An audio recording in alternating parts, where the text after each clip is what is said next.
Cristiano Ronaldo, ওরও অনেক ভক্তকুল আছে। তো 14 বছর বয়সে তাকে স্কুল থেকে বের করে দিচ্ছে।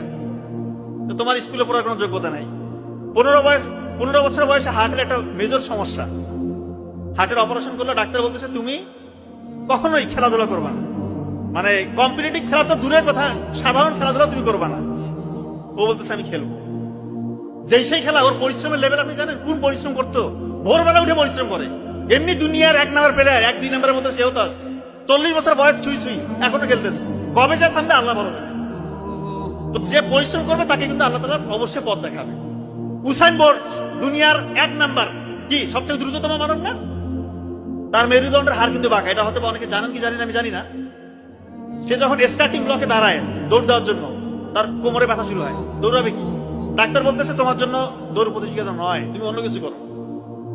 ওর এতই মনোবল চাঙ্গা, সে বলতেছে আমি দৌড়াবো। শুধু দৌড়াবো তাই না, দুনিয়ার মধ্যে 1 নাম্বার দ্রুততম আমি হবো। এতটাই কনফিডেন্স লেভেল এবং এত পরিশ্রমী। দেখেন দৌড় আমি তার কয়েকটা দেখছি, দৌড়ার আগেই উদযাপন শুরু। দৌড় মানে প্রতিযোগিতা শুরু হয়েছে তার আগেই উদযাপন।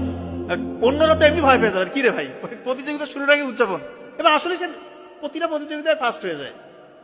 এই জন্যই পরিশ্রম করলে আপনি যে ধর্মেরই হন, যে লেভেলেরই হন, পরিশ্রম করলে অবশ্যই সফল হতে হবে।